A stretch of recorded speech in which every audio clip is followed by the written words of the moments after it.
As we commence our 8th study of the Song of Songs, I would like to read to you from chapter 4 verse 1 to chapter 5 verse 1. And again I'm using the New International Version, which says, "How beautiful you are, my darling, oh how beautiful. Your eyes behind your veil are doves, your hair is like a flock of goats descending from the hills of Gilead. Your teeth are like a flock of sheep just shorn, coming up from the washing. Each has its twin, not one of them is alone. Your lips are like a scarlet ribbon, your mouth is lovely. Your temples behind your veil are like the halves of a pomegranate. Your neck is like the Tower of David, built with courses of stone. On it hang 1,000 shields, all of them shields of warriors. Your breasts are like 2 fawns, like twin fawns of a gazelle, that browse among the lilies. Until the day breaks and the shadows flee, I will go to the mountain of myrrh and to the hill of incense. You are altogether beautiful, my darling. There is no flaw in you. Come with me from Lebanon, my bride. Come with me from Lebanon. Descend from the crest of Amana, from the top of Sania, the summit of Hermon, from the lion's den and the mountain haunts of leopards. You have stolen my heart, my sister, my bride. You've stolen my heart with one glance of your eyes, with one jewel of your necklace. How delightful is your love, my sister, my bride. How much more pleasing is your love than wine, and the fragrance of your perfume more than any spice. Your lips drop sweetness as the honeycomb, my bride. Milk and honey are under your tongue. The fragrance of your garments is like the fragrance of Lebanon. You are a garden locked up, my sister, my bride. You are a spring enclosed, a sealed fountain. Your plants are an orchard of pomegranates with choice fruits, with henna and nard and saffron, calamus and cinnamon, with every kind of incense tree, with myrrh and aloes, and all the finest spices. You are a garden fountain, a well of flowing water streaming down from Lebanon. Awake, north wind, and come, south wind, blow on my garden, that its fragrance may spread everywhere. Let my beloved come into his garden and taste its choice fruits. I have come into my garden, my sister, my bride. I've gathered my myrrh with my spice. I've eaten my honeycomb and my honey. I have drunk my wine and my milk. Eat, friends, and drink. Drink your fill of love. When I started at senior school, I was in an all-male environment. As puberty approached, we boys became increasingly aware of our sexuality, and I remember that a number of books circulated around the class, discreetly hidden at the bottom of our desks, often covered in brown paper. These books were and remain the so-called classics among the books dealing with sex. I do not recall much of what I read, but I do remember 2 things. One of the books described a number of different positions that could be attempted in the act of sex, some of which appeared such as would likely defy the attempts of any but the most supple of Olympic gymnasts.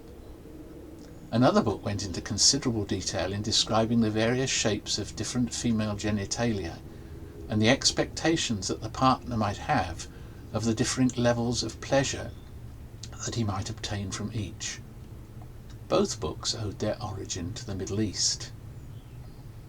This, of course, is true of the Song of Songs. It both comes from the Middle East and also deals with the same subject matter. Indeed, none but the most unimaginative reader could fail to recognize that this section of the song ends in chapter 5 verse 1 with the act of sex. But there, all the similarities end. While the song becomes increasingly erotic in this passage, it never oversteps the mark and becomes pornographic like the other books.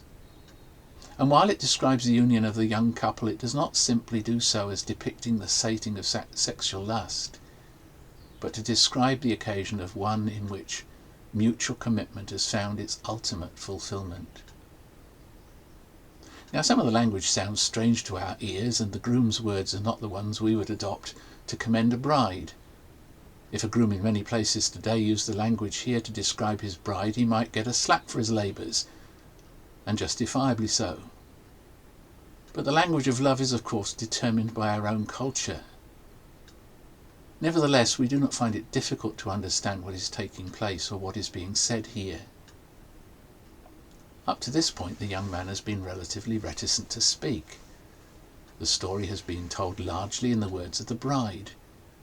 We suggested that early in the relationship he was somewhat tongue-tied and gauche. Later, as his confidence grew, when he spoke, he did so in words that are some of the most exalted in the world's literature. And here he is given virtually an entire chapter to himself. And he does not disappoint us, or one suspects, more to the point, his wife. It is possible that the chapter commences with the young couple still at the wedding feast. Some of the language would not be inappropriate as the groom's wedding speech. However, his words in verses 1 to 7 quickly come to the point where this is not the case, and it seems best to assume the setting is the bridal chamber. There the bride is undressing, or perhaps being undressed by him. So naturally the groom begins by celebrating the surpassing beauty of all that he has seen so far of his wife. Just the sight of her eyes behind her veil and the hint of her tresses are such as to send him into raptures. Then, as the veil is removed, her forehead, teeth and lips captivate his gaze. Finally, as her clothes are shed, he sees the jewellery that a bride often wore around her neck under her clothing, and then, for the first time, breasts the like of which he cannot imagine there to be any equal on earth. So aware that all she is now his, he looks to the moment when in a matter of seconds he will happily and delightedly make his home among the breasts until dawn breaks. However, aroused as he undoubtedly is, he does not forget to commend her as a person. It is this beautiful young woman, preserved intact for him like a sacrificial animal in the temple, that concentrates his praise. He desires her with every fibre of his being, but it is indeed her, not simply her sexual organs, for which he longs. In the latter part of the chapter, urgently and lyrically, but with a tenderness and an invitation to share all she is with him, he woos her into their bed. As verses 9 and 10 reveal, he is already delighted in her love, and it has proved to him far greater than any other stimulant. He's over the moon that she's a virgin, as we can see in verse 12. Every touch of her lips, the very perfume that she has worn, has bewitched him.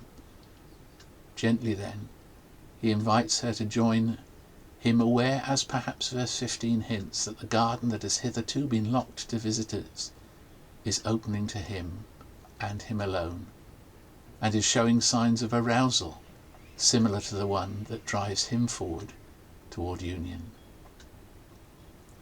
At this point in verse 16, the bride speaks for the first time in this chapter. The moment has now arrived, and briefly she invites him to enter her garden. Words are now at a premium, and deeply satisfied, he acknowledges her invitation with his willing response. A veil is drawn across their first sexual encounter. Technique is irrelevant, maximum pleasure not the aim. The first night, so often a fumbling failure when viewed by such criteria, is of no consequence. Union cannot be measured by merely physical pleasure, or success measured by technical criteria. Whatever their initial experience, they've sealed their love in their union, and after all, practice may make perfect, or nearly so. At this point, we're introduced to another voice. Is it the chorus of friends who've not had much to do for several songs, or is this another solo voice? And is it a veiled reference to the voice of God? If the latter is the case, and it certainly cannot be excluded, it is an affirmation of the path upon which these newlyweds have so far come. It's a ringing endorsement of their enjoyment of sexual union, and forms an encouragement, a divine encouragement to them, to continue to enjoy one another in their future journey together, both body and soul. One supposes that most grooms on their wedding night do not break out into the sort of exalted poetry of this young man. We might equally suppose that the bride might reply to such comments with the words, "Shut up and get on with it." But to be over-pedantic misses the point. Whether in words or gestures or simply in the unfolding of the wedding night, the attitudes that these two young people display are meant to be exemplary. And if the language is overbaked, it's intended to convey something that is sacred which is taking place, something to be approached with awe and wonder, gentleness and utter delight, something under the benediction of God himself. What a difference from those books I read at school, and frankly how much better, infinitely so.